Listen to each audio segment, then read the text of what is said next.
नमस्कार दोस्तों, मैं राहुल शर्मा आप सभी का हार्दिक अभिनंदन करता हूं टचबुक के प्लेटफॉर्म पर। 5 राज्यों के चुनाव के नतीजे कल आ चुके हैं। आप सभी इन नतीजों को जानते हैं। इन चुनाव को जीतने के लिए देश के बड़े बड़े नेताओं ने अलग अलग राज्यों में जाकर रैलियां की। इनमें से एक रैली आजकल बड़ी फेमस हो गई है।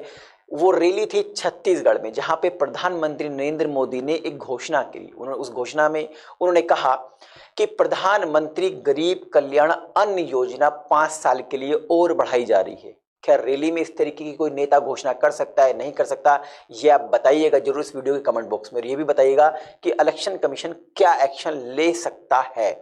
तो वहां पर उन्होंने घोषणा करी कि जो प्रधानमंत्री गरीब कल्याण अन्न योजना है, इसको हम 5 साल के लिए और बढ़ा रहे हैं।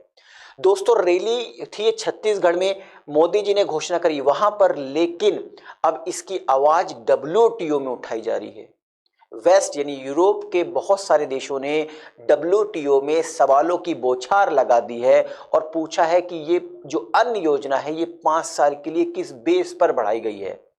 लेकिन भारत भी अब पीछे कहां रहने वाला है। टेक्निकल टर्म्स में भारत भी धीरे धीरे स्ट्रांग हो रहा है और भारत ने एक शानदार जवाब दिया है। आइए इस न्यूज को डिटेल में समझने की कोशिश करते हैं। तो मैं आपको बताऊं दोस्तों, द हिंदू का बिजनेस लाइन है, उसने ये न्यूज पब्लिश की है कि भारत पर सवालों की बौछार दागी गई है और भारत से पूछा गया है कि जो प्रधानमंत्री गरीब कल्याण अन्न योजना है, ये जो योजना है इसके बारे में डिटेल से बताया जाए हमें।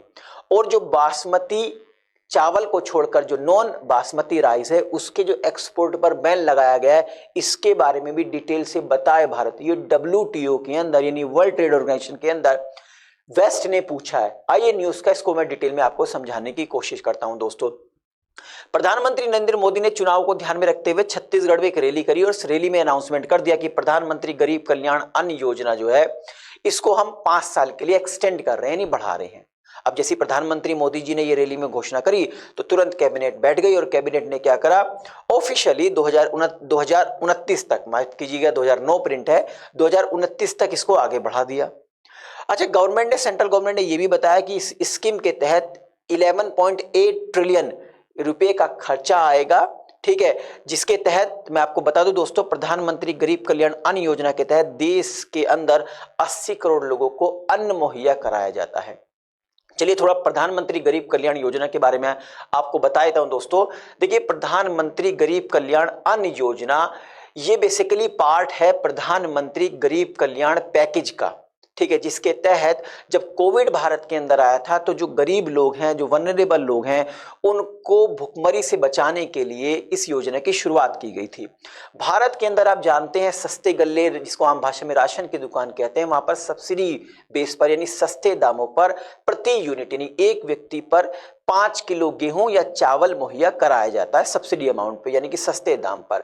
इसकी शुरुआत की गई थी दोस्तों national food security act Bharat की संसद ने पास किया था 2013 में, जिसके तहत सब्सिडी अमाउंट पर 2 रुपए किलो गेहूं, 3 रुपए किलो चावल, कुछ इस तरीके से करके सस्ते दामों पर गरीब लोगों को 5 किलो अनाज मुहैया कराने की शुरुआत की गई थी। लेकिन जैसे कोविड आया तो कोविड में अब लोगों के काम थे नहीं, तो सरकार ने क्या करा, इस सब्सिडी जो गेहूं और चावल दिया जा रहा था इसके अलावा 5 किलो गेहूं या चावल और देना, ग्रेन्स देने की और शुरुआत कर दी, और वो था फ्री ऑफ कॉस्ट, जिससे लोग बाग इस समय जो ये दिक्कत आई थी उससे निकल सके। तो ये बेसिकली 2013 का जो नेशनल फूड सिक्योरिटी एक्ट था, इसी के तहत एडिशनली जो फूड ग्रेन्स मुहैया कराने की शुरुआत की गई थी। मैं आपको बता दूं दोस्तों, इसकी जो नोडल मिनिस्ट्री है वो है मिनिस्ट्री ऑफ फाइनेंस। याद रखिएगा, ये आपके पीटी में पूछा जा सकता है। अब ये तो थी प्रधानमंत्री गरीब कल्याण अन्न योजना के बारे में कुछ बातें। अब मैं आपको बताता हूं कि वेस्टर्न ने किस तरीके से इस पर सवाल उठाया। वेस्टर्न ने कहा कि ये क्या कर दिया आपने, आपने बिना हमसे पूछे प्रधानमंत्री गरीब कल्याण अन्न योजना को बढ़ा दिया है।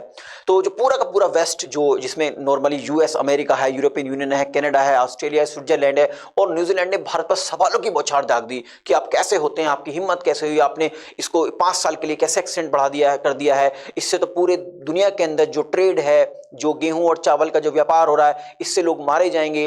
अब अपने लोगों का तो पेट भर रहे हैं फ्री में गेहूं और चावल देके, दुनिया का आप सोच नहीं रहे हो। मतलब सवालों की झड़ी लगा दी।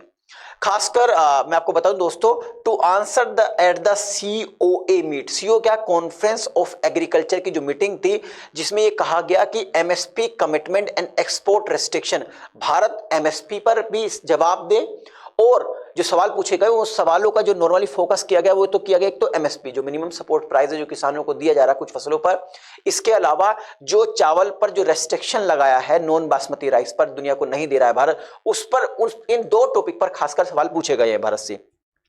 मैं आपको बता दूं दोस्तों, वेस्ट जो पश्चिम ने कहा है वो क्या कहा कि अगर भारत किसानों से करंट प्राइस पर प्रोक्योरमेंट करता है यानी करंट प्राइस पर गेहूं और चावल खरीद रहा है तो हमें कोई दिक्कत नहीं, लेकिन अगर एडमिनिस्ट्रेटिव प्राइस पर गेहूं और चावल खरीद रहा है तो इसका भारत को जवाब देना पड़ेगा। अभी पहले मैं आपको थोड़ा बता दूं कि एडमिनिस्ट्रेटिव प्राइस क्या है। एडमिनिस्ट्रेटिव प्राइस का मतलब सब्सिडी प्राइस, मतलब भारत क्या कर रहा है किसानों को सब्सिडी दे रहा है और इससे उनके जो फसलों के दाम कम हो रहे हैं और फिर उस फसल को सस्ते दाम पर ही खरीद कर और फिर सस्ते दाम और पर फ्री ऑफ कॉस्ट लोगों को बांट रहा है। इससे इंटरनेशनल ट्रेड डिस्टर्ब हो रहा है और ये जो WTO का जो AO है यानी जो आपकी AO है, ठीक है, जो WTO के नॉर्म्स है जिसको नॉर्मली एग्रीमेंट ऑन एग्रीकल्चर कहते हैं, जिसमें 10% सब्सिडी की जो लिमिट है उसको ब्रीच कर रहा है। मतलब देखिए WTO में एक नॉर्म्स है, वो क्या नॉर्म्स है कि कोई भी देश अपने किसानों को 10% तक ही सब्सिडी दे सकता है, 10% से ज्यादा की सब्सिडी नहीं दे सकता है। और इन यूरोपियन देशों ने कहा कि भारत इसका ब्रीच कर रहा है। कैसे कर रहा है कि भारत 10% से ज्यादा अपने लोगों को अपने किसानों को सब्सिडी दे रहा है। उनसे क्या हो रहा है कि जो फसल के दाम है, जो फसल फाइनली प्रोड्यूस हो रही है उसके प्राइस बहुत कम है, फिर सस्ते दामों पर ही अपने लोग किसानों से खरीद रहा है और उसको फ्री ऑफ कॉस्ट जनता को बांट रहा है। इससे क्या हो रहा है इंटरनेशनल ट्रेड जो है वो डिस्टर्ब हो रहा है। ये भारत बिल्कुल गलत कर रहा है। अब भारत कहां पीछे ठहरने वाला, आजकल भारत इनकी भाषा जान चुका है। भारत ने तुरंत पन्ने उठाए और भैया 2013 का एक सगुफा इनके सामने रख दिया। भारत ने देखिए जो एक बाली मिनिस्ट्रियल मीटिंग हुई थी 2013 दिसंबर में बाली के अंदर, उस मीटिंग का हवाले देते हुए कहा कि देखिए भैया सुनिए, जो डेवलपिंग नेशंस हैं वो 10% से थोड़ा ज्यादा भी अपने किसानों को सब्सिडी मुहैया करा सकते हैं। मान लीजिए सपोज करो देश के अंदर 1 लाख रुपए का गेहूं और चावल पैदा हुआ तो 10,000 से थोड़ा ज्यादा सब्सिडी मुहैया करा सकता है अपने किसानों को। यह कहा गया था बाली की इस मीटिंग में। तो भारत ने वही कहा कि देखिए जो हमारे यहाँ टोटल प्रोडक्शन हो रहा है इसका हम कुछ ही प्रतिशत अपने किसानों को सब्सिडी दे रहे हैं, तो आपके काहे पेट में दर्द हो रहा है? और हम खरीद कर ये गेहूं चावल अपने लोगों को बांट रहे हैं तो आपको क्यों परेशानी हो रही है? आप हमारे इंटरनल मुद्दों पर क्यों परेशान हो रहे हैं? लेकिन भैया पूरी दुनिया समझिए क्यों परेशान है, क्योंकि भारत ने मतलब भारत को इल्जाने की कोशिश की, क्योंकि भारत ने नॉन बासमती राइस के एक्सपोर्ट पर बैन कर दिया है कि हम ये फ्री ऑफ कॉस्ट ये आपको नहीं देंगे। पहले हम अपनी जनता की क्या करेंगे, अपनी जनता की जो रिक्वायरमेंट है उसको फुलफिल करेंगे। अब इन्होंने कहा कि भाई आप जनता की रिक्वायरमेंट फ्री ऑफ कॉस्ट बांट रहे हैं, इससे क्या कि पूरी दुनिया डिस्टर्ब हो रही है। ये वेस्ट ने कहा है। तो भारत ने इनकी एक नहीं सुनी, भारत ने कह दिया है कि पहले अपना देश प्रथम है, बाकी हम आपकी सुनेंगे। तो अभी आने वाले राउंड्स में आने वाली जो मीटिंग्स चलेगी उसमें और पता लगेगा। लेकिन अभी भारत ने जो इन्होंने धमकी देने की कोशिश की थी, जो सवालों की बौछार की थी, उसका पोस करते हुए, ठीक है, उसका जवाब देते हुए ये कह दिया कि हम वही कर रहे हैं जो बाली की मीटिंग में हुआ था। आई थिंक इस वीडियो के माध्यम से जो इन्फॉर्मेशन मैं आप तक पहुंचाना चाह रहा था वो पहुंच गई होगी। जाने से पहले एक इन्फॉर्मेशन और देता हूं आपको रिगार्डिंग सुपर कोचिंग के निर्णायक बैच के बारे में। देखिए निर्णायक एक सिंगल प्लेटफॉर्म है यूपीएससी 2024 के प्रीलिम्स मेंस और इंटरव्यू की प्रिपरेशन के लिए। यहाँ पे डेली बेसिस पर एक्सपर्ट्स के द्वारा लाइव सेशंस होते हैं ताकि आपके डाउट्स न रहे और रिवीजन होता रहे। इसके अलावा दोस्तों इंडिया के जो टॉपर्स इंस्टीट्यूशन है वहां पर पढ़ाने वाले एजुकेटर्स की प्री रिकॉर्ड वीडियोस का कलेक्शन भी आपको प्रोवाइड किया जाता है। लगभग 8 ऑप्शनल सब्जेक्ट जैसे PSIR, geography, anthropology, history in the literature, public administration, sociology, philosophy जैसे सब्जेक्ट्स भी आपको यहाँ पर कवर कराए जाते हैं। मेंटरशिप्स प्रोग्राम्स भी अवेलेबल है। मेंस की टेस्ट सीरीज और कॉपी ई वैल्यूएशन का फीचर भी यहाँ पर अवेलेबल है। अब आप सोच रहे होंगे इस सब्सक्रिप्शन को लिया कैसे जाए, तो इस वीडियो के डिस्क्रिप्शन में एक लिंक दी गई, उस लिंक पर क्लिक कीजिए, सिंपल से स्टेप्स को फॉलो कीजिए। मेरे कूपन कोड आर शर्मा का अगर आप इस्तेमाल करेंगे तो आपको 25 डिस्काउंट भी मिलेगा इस सब्सक्रिप्शन में। अगर आपको इस कोर्स से संबंधित कोई क्वेरी है, कोई डाउट्स है और कोई शिकायत भी है तो हमारे दिए गए नंबर 7400452383 पर आप कॉल कर सकते हैं। हमारी टीम डेफिनेटली आपकी मदद करेगी। हमें बड़ी खुशी होगी आपकी सहायता करने में। जाने से पहले एक रिक्वेस्ट और है, अगर आपने अभी तक हमारे चैनल को सब्सक्राइब नहीं किया तो इस चैनल को सब्सक्राइब करें और आप बेल आइकन को प्रेस करना ना भूलें ताकि जो भी मेरी वीडियोस आए उसका नोटिफिकेशन आप तक पहुंचता रहे। वीडियो पसंद आई है तो लाइक और शेयर कीजिए ताकि मुझे एक मोटिवेशन मिल सके इस तरह के कंटेंट बनाने का। बहुत बहुत शुक्रिया। नमस्कार। जय हिंद।